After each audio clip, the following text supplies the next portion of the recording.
नमस्कार दोस्तों, आप देख रहे हैं छत्तीसगढ़ न्यूज टाइम। छत्तीसगढ़ की सबसे तेज और भरोसेमंद खबरें, जहां हर खबर मिलती है सही समय पर और सही अंदाज में।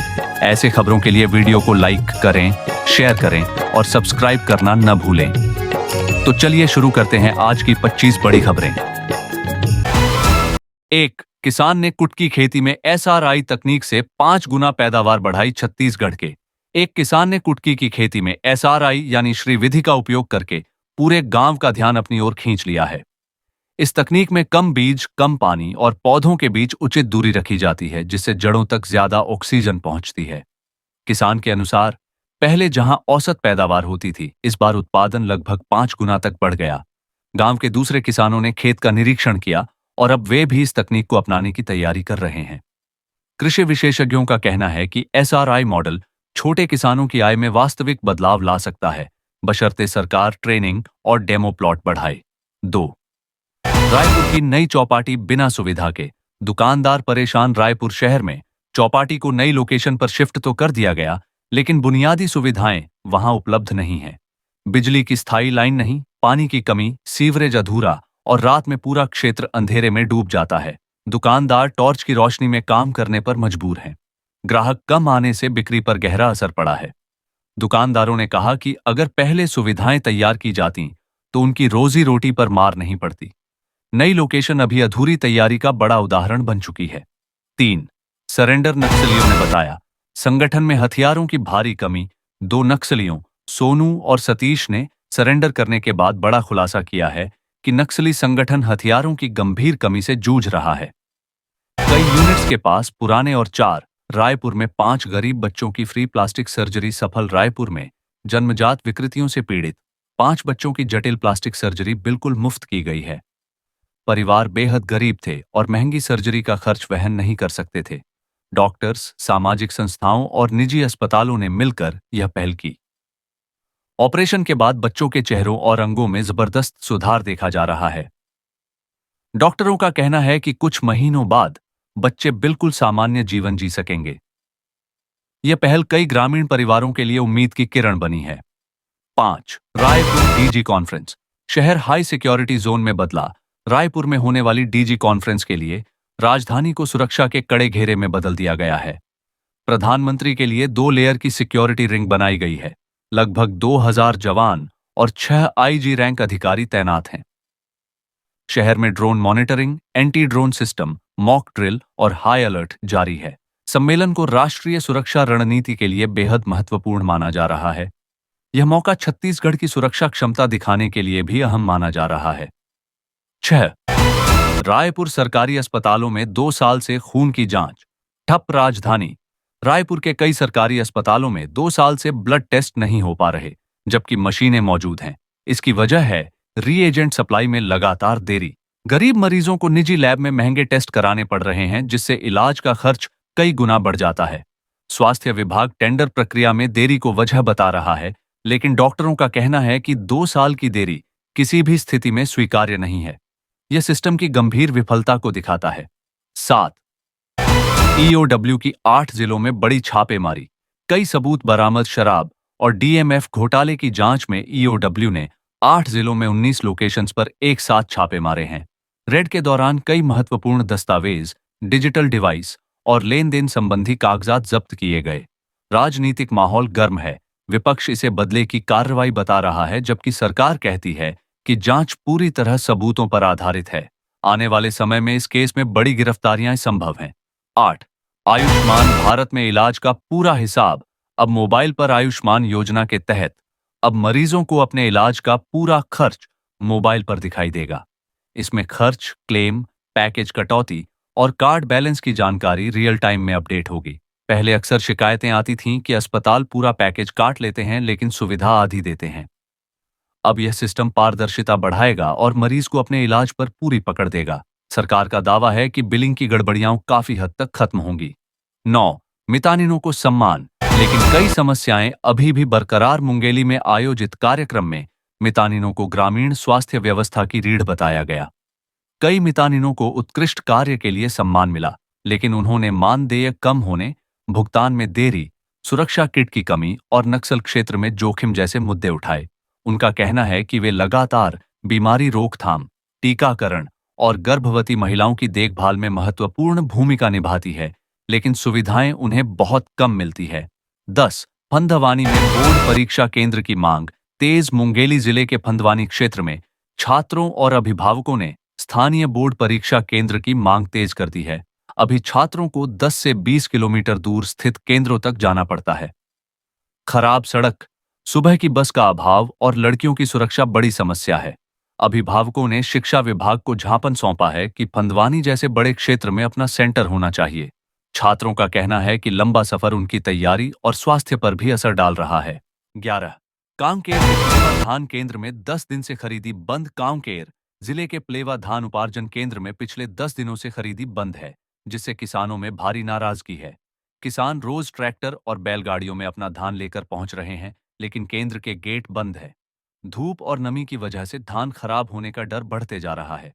कई किसान कहते हैं कि वे रात भर गाड़ियों में बैठे रहते हैं, लेकिन कोई अधिकारी स्पष्ट जवाब नहीं देता।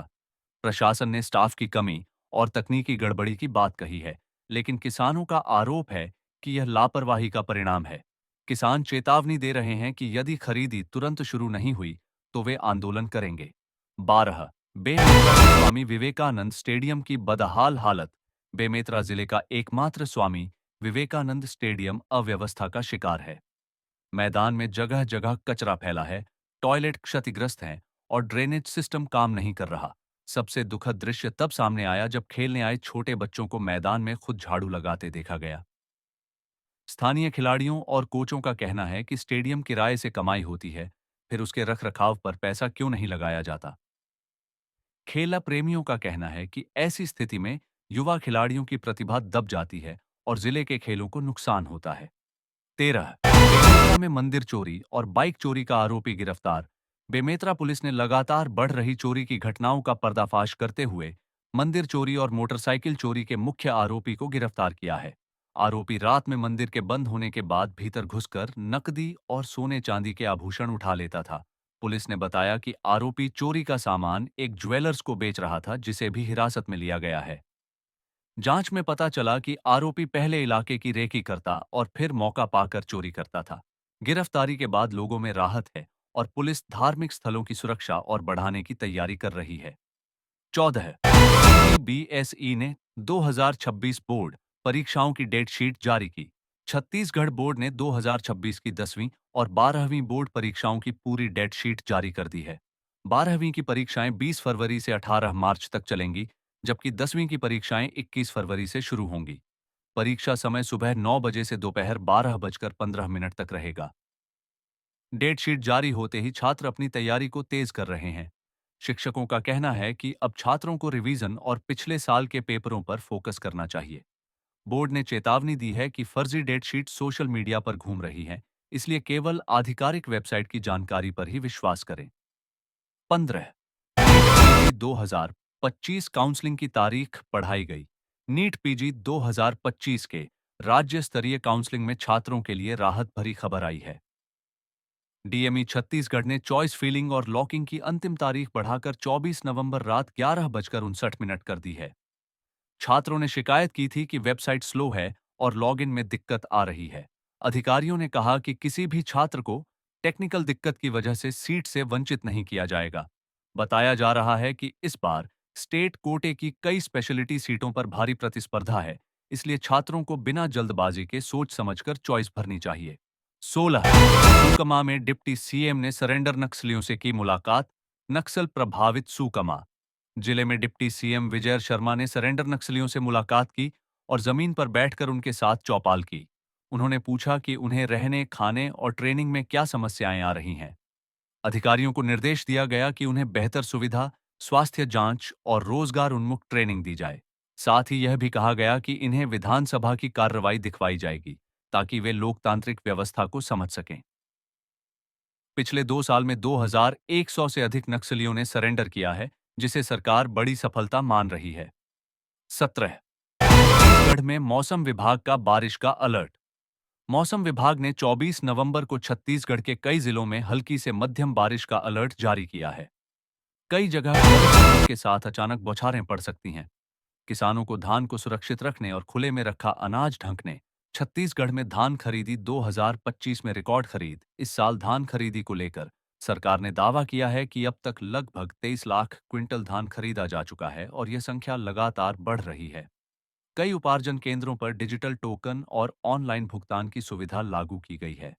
सरकारी अधिकारियों का कहना है कि बारदाने की कोई कमी नहीं है और किसानों को समय पर भुगतान किया जाएगा।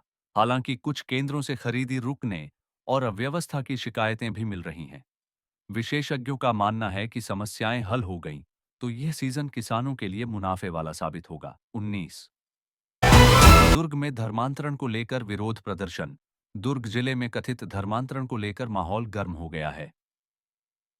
हिंदू संगठनों ने आरोप लगाया है कि गरीब और आदिवासी परिवारों को लालच देकर धर्म बदलवाया जा रहा है। इसको लेकर विरोध प्रदर्शन किया गया, जिसमें प्रशासन से कठोर कार्रवाई की मांग की गई। दूसरी तरफ कुछ लोगों का कहना है कि अक्सर ऐसे मामलों में बिना जांच के माहौल भड़काया जाता है। प्रशासन ने कहा है कि जबरन या धोखे से धर्मांतरण पाया गया तो कड़ी कार्रवाई होगी, लेकिन किसी निर्दोष पर कार्रवाई नहीं की जाएगी।